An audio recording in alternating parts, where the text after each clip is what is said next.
Hello, Virgo, Sun, Moon, Rising, and Venus signs. Kamusta kayo? Sana po ay nasa mabuti kayong kalagayan. Welcome back po sa Star Tarot.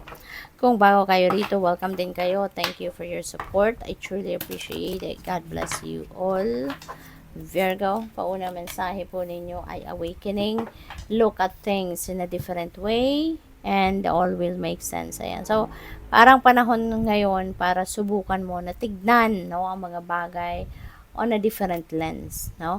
Para siguro mas makita mo, no, yung katotohanan ng inyong sitwasyon. Kasi maybe if you're just going to approach that situation na yung normal, baka hindi mo makita, no, kung ano pa ang mga bagay na dapat mong mapansin, 'di ba? But if you're going to try to look at things at a different perspective, then maybe dito mas marami kang maiisip na oo nga, 'di ba? Baka marami kang ma-realize na dapat mong gawin, na dapat mong baguhin, i-adjust, no, yung mga ganon. So, ayan, things are going to parang magkakaroon dito ng pause, no, pagtigil para isa din na gusto ng universe siguro gawin mo is magnilay-nilay ka, magmuni-muni ka, pag-isipan mong mabuti before you make any decision or before you make any move. Pag-isipan mo munang mabuti. Okay? We have 8 of Spring. Ayan. So, dito naman, baka,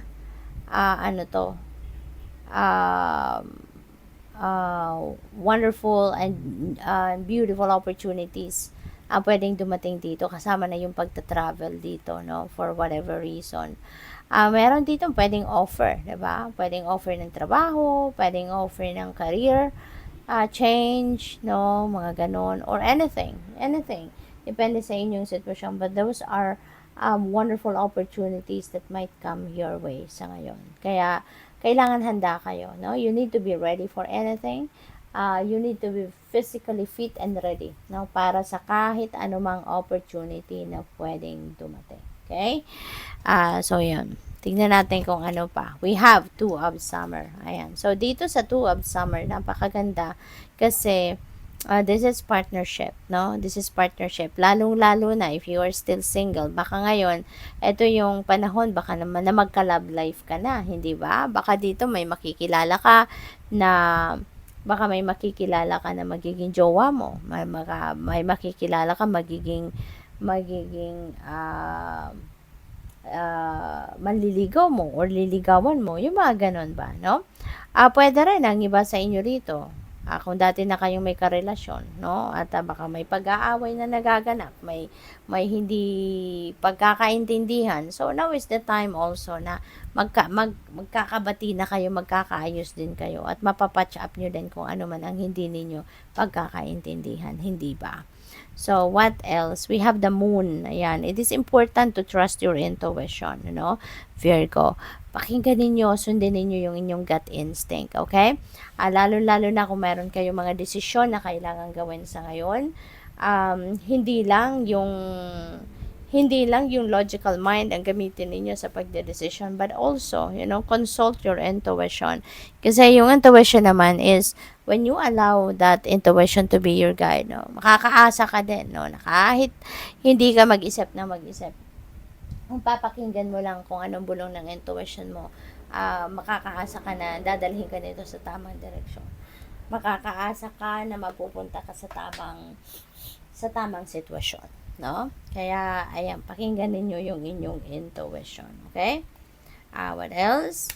We have Two of Spring. Ayan, so, partnership, no? Talagang merong partnership dito na pwedeng pasukin ang iba sa inyo dito, Virgo. Pwedeng partnership ito in love since we have Two of Summer, or pwede rin na partnership in business or collaboration, no, sa kung ano man mga projects or kung ano man ang gagawin ninyo, mga pagtutulungan ng pamilya or magkakaibigan or magkakatrabaho, no?